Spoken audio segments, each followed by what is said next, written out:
రాకాలోకంకి స్వాగతం. ఈ కంటెంట్ మీకు నచ్చినట్టయితే లైక్ చేయండి, మీ బంధుమిత్రులకి షేర్ చేయండి. ఇప్పటి వరకు సబ్స్క్రైబ్ చేసుకోకపోతే సబ్స్క్రైబ్ బటన్ నొక్కండి, అదేవిధంగా బెల్ ఐకాన్ని కూడా నొక్కండి. మిత్రులారా, భారత విదేశ వ్యవహారాల మంత్రి జయశంకర్ పైన లండన్లో ఖలిస్తానీవాదులు దాడి చేసే ప్రయత్నం చేశారు. ఆయన ఒక సభలో ప్రశ్నోత్తరాల కార్యక్రమంలో పాల్గొనేందుకు వెళ్తున్న సమయంలోనే నిరసన ప్రదర్శనలు చేశారు.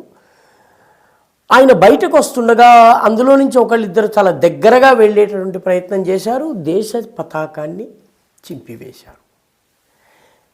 నిజానికి జయశంకర్ స్థాయి వ్యక్తి, దౌత్య అధికారి కావచ్చును, భారతదేశ పరంగా అత్యంత కీలకమైనటువంటి వివిఐపి వచ్చినప్పుడు ఇంగ్లీష్ పోలీసులు ఏ రకమైన జాగ్రత్తలు తీసుకోవాలో, సెక్యూరిటీ పరంగా ఏ డ్రిల్స్ని పాటించాలో, ప్రోటోకాల్స్ని పాటించాలో వాటిని పూర్తిగా తుంగలోకి తొక్కినట్టుగా కనిపిస్తోంది. అక్కడ ఉన్నటువంటి లేబర్ ప్రభుత్వము ఖలిస్తానీల పట్ల కాస్త సానుభూతి పూరితమైనటువంటి ధోరణితోనే ఉన్నట్టుగా కనిపిస్తోంది. ముఖ్యంగా వాళ్ళని బుజ్జగించే ప్రయత్నమే చేశారు తప్ప వాళ్ళని పంపించే ప్రయత్నం చేయలేదు. పర్యవసానంగా వాళ్ళకి ధైర్యం వచ్చింది, వాళ్ళు వచ్చి ఈ రకంగా దాడి చేశారు. అయితే దీనిపైన భారతదేశం ఆగ్రహం వ్యక్తం చేసింది. బ్రిటిష్ హైకమిషన్ మన దేశంలో ఉన్నటువంటి అధికారుల్ని పిలిపించి మన యొక్క ప్రొటెస్ట్ని రిజిస్టర్ చేసింది. జయశంకర్కు రక్షణ కల్పించడంలో వైఫల్యం పైన వాళ్ళను ప్రశ్నించింది. ఇవన్నీ జరిగినాయి. అయితే నేను ఈరోజు దాని గురించి మాట్లాడటం లేదు. ఈ హడావిడిలో చాలామంది కవర్ చేయనటువంటి మరొక ముఖ్యమైనటువంటి విషయం ఉంది.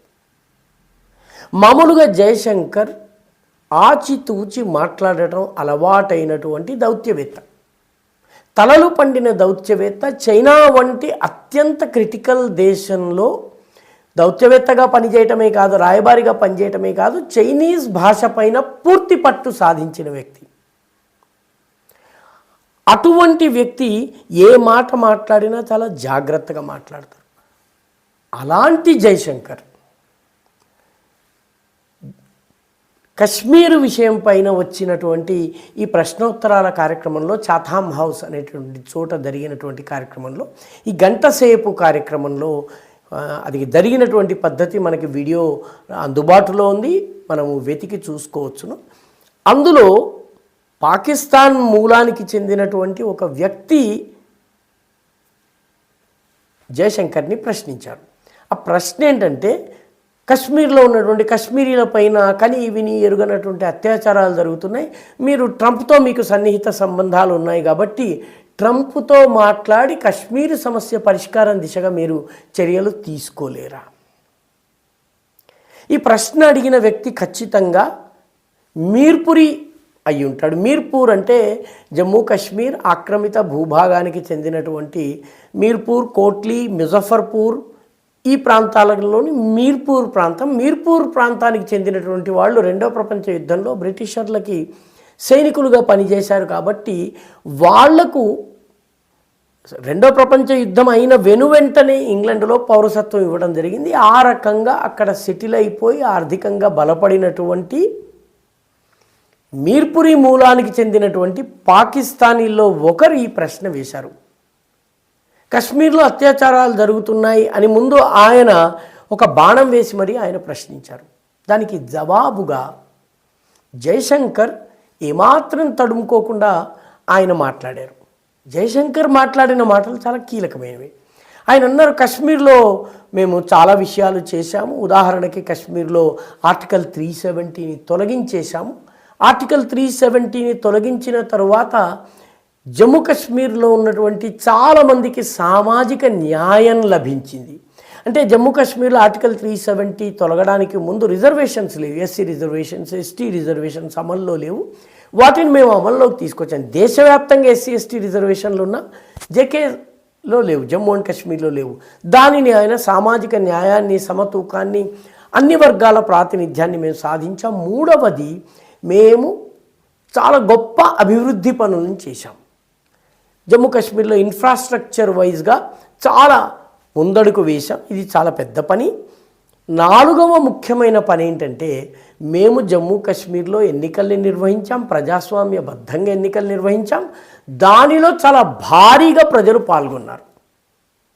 ఈ 4 ఉదాహరణల ద్వారా మొదటి ఆర్టికల్ 317 తొలగించాం.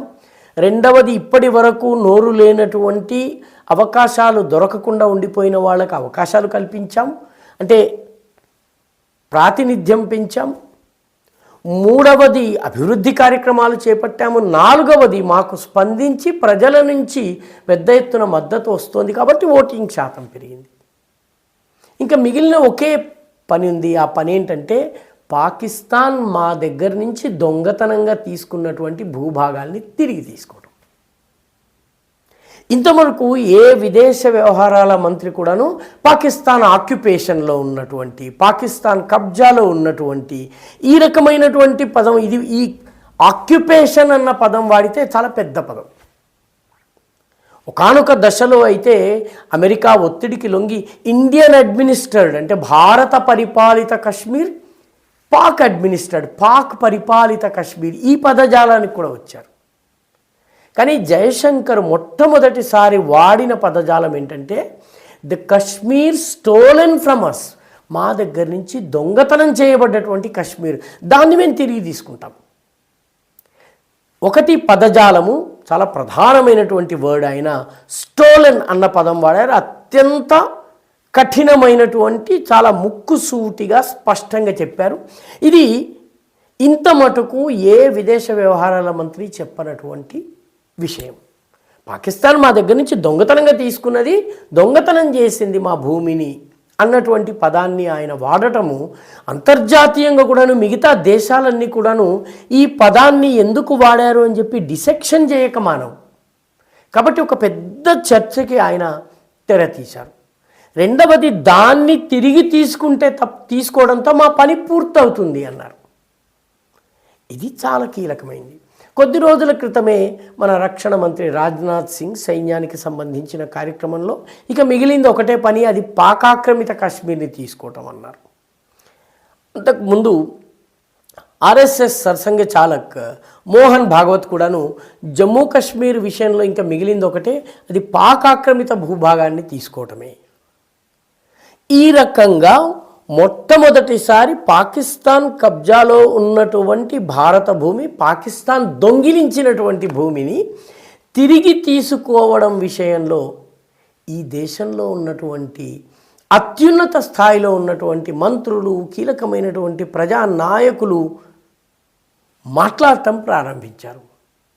దీనిని పాకిస్తాన్తో సహా అన్ని దేశాలు కూడాను చాలా లోతుగా విశ్లేషణ చేస్తుంది. ఎందుకంటే ఇంత మటుకు ఎప్పుడు కూడాను కశ్మీర్ విషయము భారత పాక్ ద్వైపాక్షిక విషయం అనేవాళ్ళు, ఇందులో అమెరికా స్థానం లేదు, లేకపోతే మూడవ శక్తి స్థానం లేదనేవాళ్ళు, లేకపోతే మాది మాకే మీది మీకే 1971లో ఇందిరాగాంధీ చేసుకున్నటువంటి ఒప్పందం అది, ఈ రకమైనవన్నీ జరిగినాయి. కానీ మొట్టమొదటిసారి పాక్ ఆక్యుపైడ్ జమ్మూ కాశ్మీర్ విషయంలో 4-5 కీలకమైన నాయకులు మాట్లాడటంతో పాకిస్తాన్లో ఇప్పుడు కలవడం. ఎందుకంటే పాకిస్తాన్ ఈరోజు it is at its weakest, అత్యంత బలహీనమైన పొజిషన్లో ఉంది. కాబట్టి పాకిస్తాన్లో ఒక కంగారు ఉంది.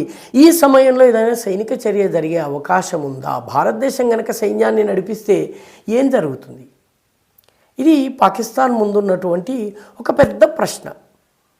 సరిగ్గా ఇదే సమయానికి గత 15-16 రోజులుగా డైమర్ భాషా డ్యామ్ అని ఒక డ్యామ్ ఉంటుంది గిల్గిట్ బల్టిస్తాన్లో, దానికి వ్యతిరేకంగా అక్కడ ఉన్నటువంటి ప్రజలు ఉద్యమిస్తున్నారు. హుకూక్ దో డ్యామ్ బనావ్, మా హక్కులు మాకు ఇచ్చి తర్వాత డ్యామ్ కట్టండి అని చెప్పి వాళ్ళు పనిని ఆపించేశారు. దీంతో చైనా కూడా కలవరపాటుకు లోనవుతుంది.